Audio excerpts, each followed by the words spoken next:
तो बरसाने में एक किशोरी जी के भक्त हुए, उनका नाम था गुलाब। क्या नाम था? गुलाब। पूरा नाम तो उनका गुलाब खां था। वो भले ही जन्म से हिंदू नहीं थे, लेकिन उन पर बहुत बड़ी कृपा ये हो गई कि उनका जन्म बरसाने में हुआ। बहुत ध्यान से सुनिएगा सब लोग, बरसाने में जन्म हुआ।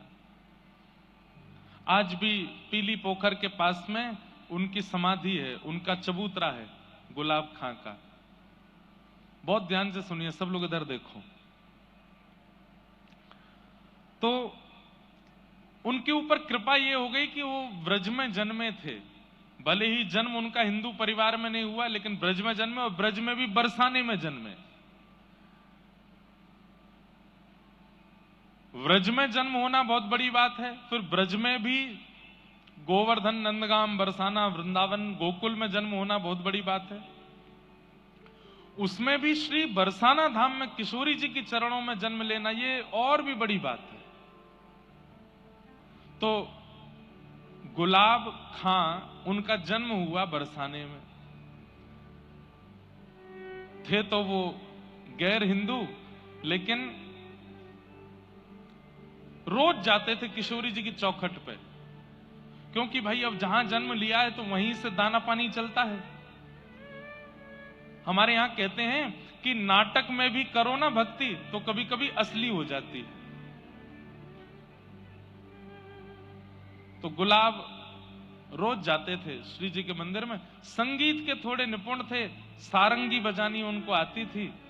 तो हमारी श्री जी के महल में जब समाज होती थी तो समाज में सारंगी बजाते थे, और सारंगी बजा बजा करके इतना राधा नाम सुना था, इतना राधा नाम सुना था कि अब उनको आदत ऐसी लग गई कि वो बिना श्री जी के दर्शन किए, बिना राधा नाम सुने रह ही नहीं पाते थे। रोज जाते, और अटारी पर जब समाज होती तो समाज में सारंगी बजाते।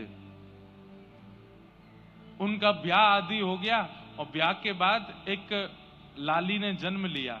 अब उसका मूल नाम तो इन्होंने कुछ भी रखा हो अपने समाज के अनुसार, लेकिन बरसाने में रहने के नाते वहां पे बरसाने में सब छोटी छोटी लालियों को राधा रानी बोलते हैं, श्यामाजू बोलते हैं, किशोरी जी बोलते हैं। तो छोटी सी लाली का नाम इन्होंने राधा रख दिया, अपनी बेटी का नाम राधा रख दिया। थोड़ी सी जब बालिका बड़ी हो गई तो समाज में ये सारंगी बजाने ऊपर जाते थे श्री जी के महल में, तो राधा रानी को संग ले जाते थे, अपनी लाली को संग लेके जाते।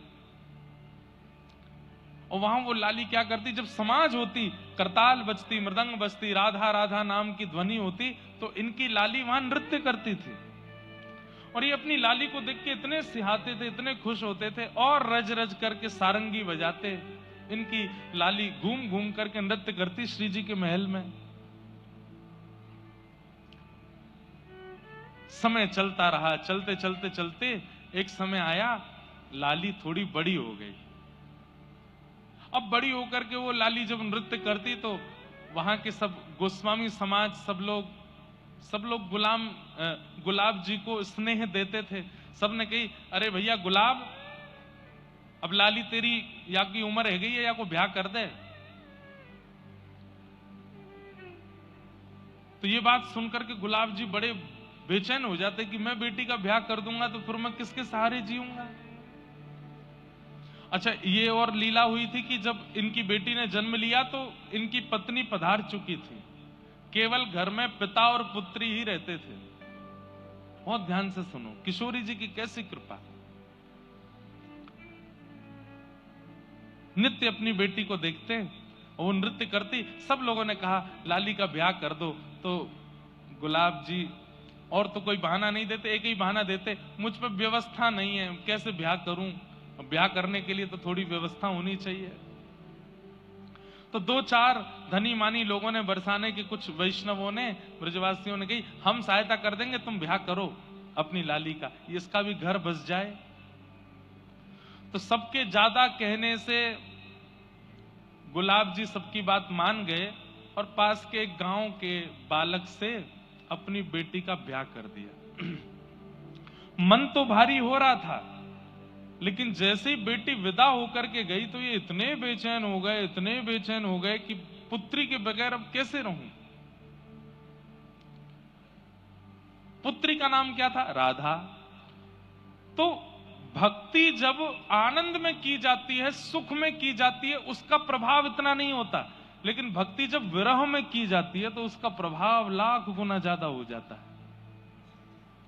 विरह में मतलब रोते हुए, बिलखते हुए, बेचैन स्थिति में जब आप किसी को पुकारते हैं तो वो पुकार इतनी पवित्र और इतनी शुद्ध होती है।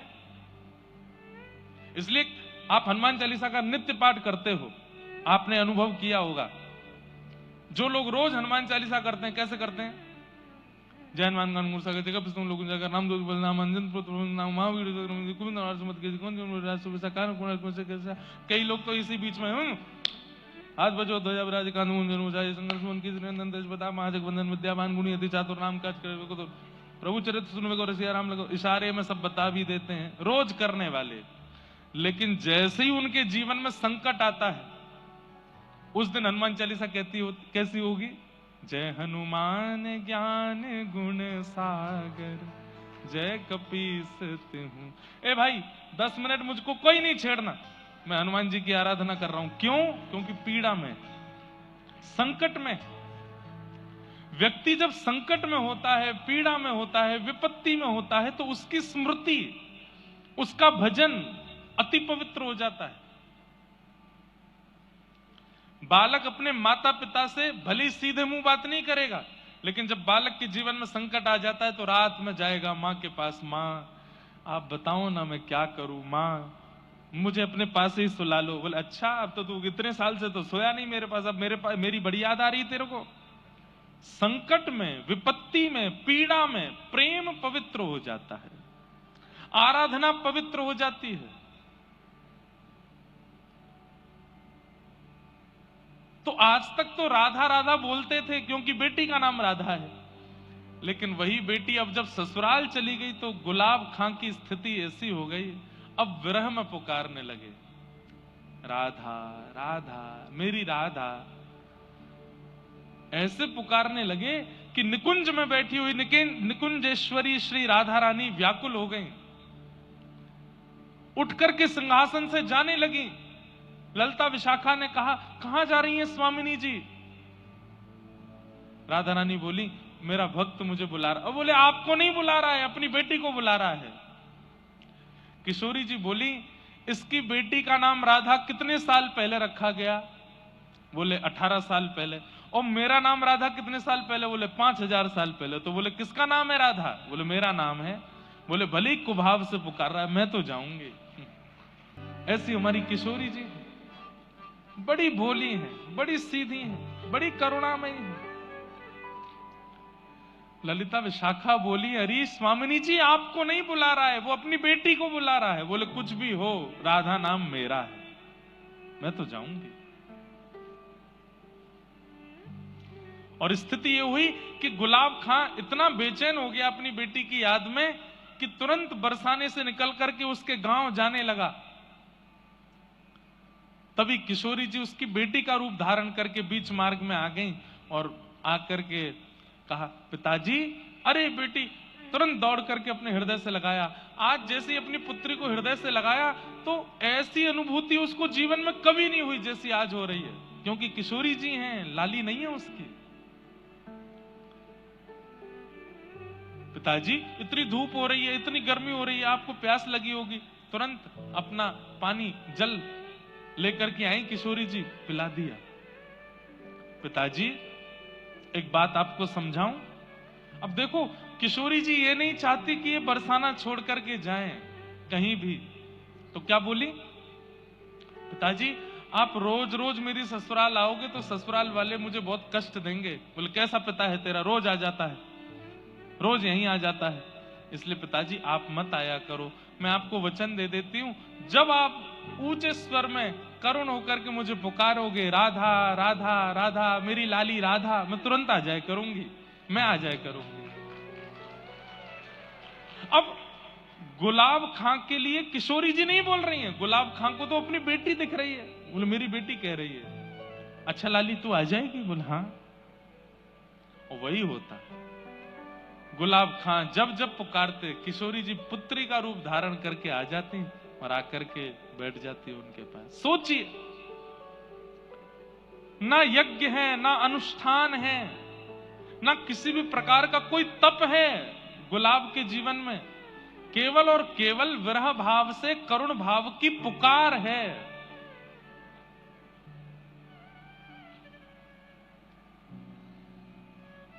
बहुत दिन निकल गए, रोते रोते पुकारते, लेकिन किशोरी जी नहीं आई।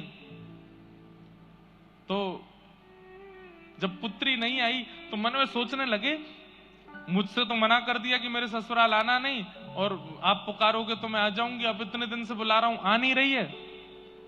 तो श्री राधा रानी की चौखट पर पहुंच गए, अर्धरात्रि में जाकर के सिंह द्वार पर बैठ गए और वहीं बैठ करके रोने लगे, मेरी राधा, मेरी राधा। और जैसे ही पुकारा, इतने में ही श्री किशोरी जी प्रकट हो गए। 3 दिन से कुछ खाया पिया नहीं था गुलाब खां ने। और किशोरी जी प्रकट होकर के बोली, पिताजी का भयो, आप काई को इतने परेशान है रहे? अरे लाली मैं तुमको कितनों बुलायो, तू काई को ना आई? बोले पिताजी अब आ गई ना।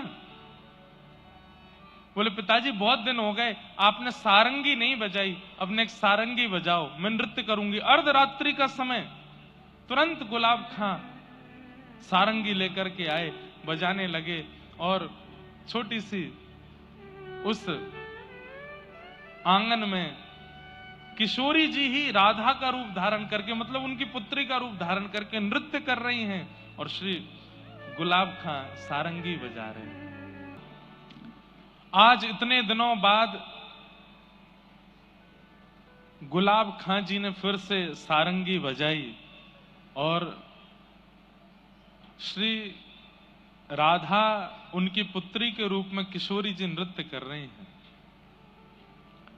और नृत्य करते करते गुलाब खां जी को इतनी बेचैनी हुई कि मैं अपनी लाली को अपने हृदय से लगा लूं, तो तुरंत सारंगी रोक करके हृदय से लगाने के लिए दौड़े।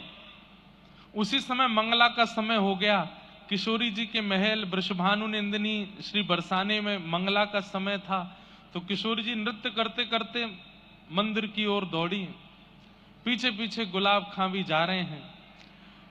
गोस्वामी ऊपर सेवा के लिए महल में जा रहे थे, उनको किशोरी जी नहीं दिखी, लेकिन पीछे पीछे राधा राधा कहते हुए गुलाब खां जा रहे हैं, वो दिखाई दिए। वो चिल्लाए भी, अरे गुलाब, अरे कहां दौड़ो जा रहा है, अरे कहां को जा रहा है? नहीं सुने, पीछे पीछे दौड़ते चले गए। पुजारी जी ने सोचा गोस्वामी जी ने कहीं जा रहा होगा। राधा वैसे भी अब जब से इसकी बेटी का ब्याह हुआ ये बेचैन ही रहता है, अपनी बेटी की याद में ही रहता है। ऊपर जाकर के गोस्वामी जी ने मंगला की, आपस में फिर चर्चा होने लगी, अरे आज सुबह सुबह गुलाब खां राधा राधा करता घूम रहा था, दौड़ता दौड़ता कहीं जा रहा था, पता नहीं कहां गया। 1 दिन 2 दिन 4 दिन 5 दिन 10 दिन हो गए। सबने पूछा कि भाई आजकल गुलाब खां दिखाई नहीं देता, कहां गया? ढूंढा भी लेकिन मिले नहीं। महीना 2 महीना बीत गए। बोले भैया आजकल गुलाब खां कहां हैं? बोले पता नहीं। तो फिर ऐसी वार्ता हुई कि हो सकता है वो अपनी पुत्री को इतना याद करता था, उसके विरह में हो सकता है प्राण निकल गए हो, पता नहीं कहां है, उसका शव भी नहीं मिला। उसकी पुत्री के यहां जाकर के पूछवाया, बोले तुमको अपने पिता का कुछ अता पता है? बोले कि नहीं, यहां तो कब से नहीं आए, वो महीनों से नहीं आए। थोड़ी दिन चिंता हुई, फिर सब लोग भूल भाल गए। 6 महीना निकल गए, गुलाब खां जी का कोई अता पता नहीं। 6 महीने बाद गोसाई जी रात्रि में किशोरी जी को शयन करा करके अपने घर जा रहे थे। तभी रात्रि का समय, घनघोर अंधेरा, जंगल में से आवाज आई गोसाई जी को, अरे गोसाई जी राधे राधे। गोसाई जी ने पीछे मुड़कर देखा तो कोई नहीं।